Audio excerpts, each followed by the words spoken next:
ojúmọ́ tí mo wà lónìí ojúmọ́ ire ni ojúmọ́ owó ojúmọ́ ọlá ojúmọ́ àìkú baálẹ̀ ọ̀rọ̀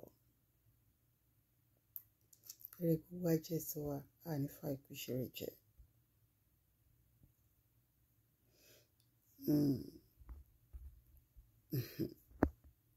Èní ọjọ́bọ̀ èyí tá a mọ̀ sí Thursday orí á bọ̀ wálé fún wa ìdùnnú á bọ̀ wálé fún wa ayọ̀ á bọ̀ wálé fún wa àríbá ti ṣe àrọ́nà gbígbà a ò ní mú mi ìnira bẹ́ẹ̀ láfẹ́fẹ́ ìnira ò ní fẹ́ lù wá a ní tẹ̀lẹ̀ ìnira a ní tẹ̀lẹ̀ òdì. Ìrìn àjò wa lọ́jọ́ tòní kò ní já sẹ́kún olúkúlùkù wá jí lẹ́nìí ìjẹ ìmu là ń wá lọ àní pàdé ohun tó máa jẹ wá o ayé ò ní ṣe wá pọ̀nrá àní fèní ṣòpin ìrìn àjò lágbára dániwáyé lágbára ìṣẹ̀dá lágbára àwọn tó ṣílẹ̀kùn ọjọ́ òní Ẹlẹ́dùmarè á bá wa ṣe o a ò ní ṣàṣetì ẹni ìrìn àjò ẹ kó ṣẹ́jú kan kó pé kò ní bá wa nájà kò ní bá wa dòwò pọ̀ àní bá láyé fọwọ́ tì àní dààmú a máa mọ̀ ọ́ ṣe ní gbogbo ayé wa àkójúmọ́ níre là ń sọ̀rọ̀ àtàrí ire báyìí òun ni tìrere o ire á jẹ́ tiwa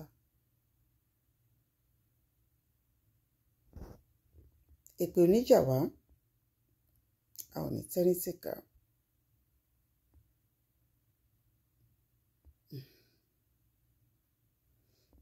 àṣẹ máa mú yín lọ pa sórí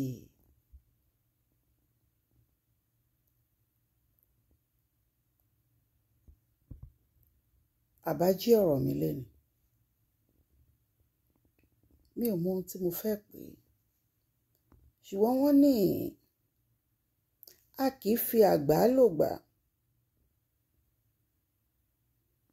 lórí ọmọdé a kì í fi àgbà lògbà mo wá béèrè pé kí ni ìtumọ̀ èdè yìí a kì í fi àgbà lògbà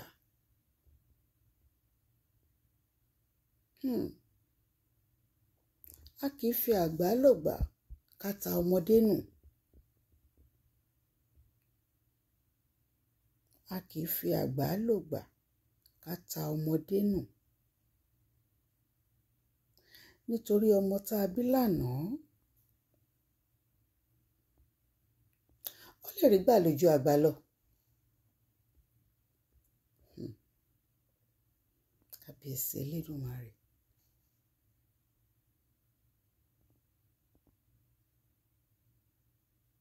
The world and the life is full of misery. A kì í fi àgbà lògbà ká ta ọmọdé nù.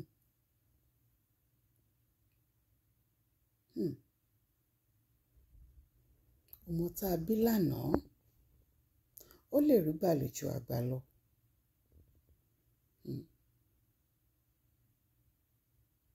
Ṣùgbọ́n kí ọmọdé náà má ṣe dàgbà tán kó tẹ àgbà lójú mọ́lẹ̀ o.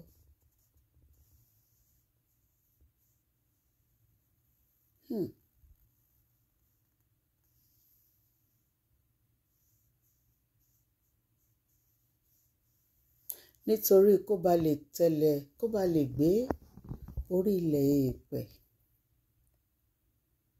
lo ìgbà rẹ̀ kó ba lè pẹ́ lórí èèpẹ̀ ló gbá ẹ ní o.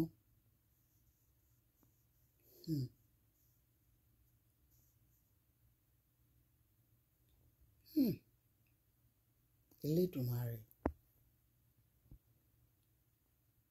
àwa má rídìí níṣẹ́ rẹ Olúwa.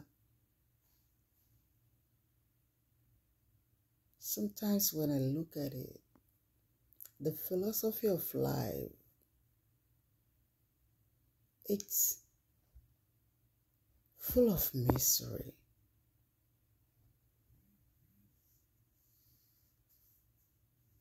A kì í fìgbà lo àgbà kàtà ọmọdé nù, torí ọmọ tá a bí lánàá ó lè rí gbà lójú àgbà lọ.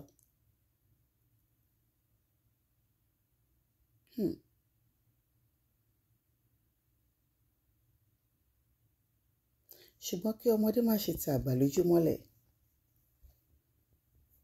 nítorí kí ọjọ́ rẹ̀ kó lè pẹ́ lórí èèpẹ̀.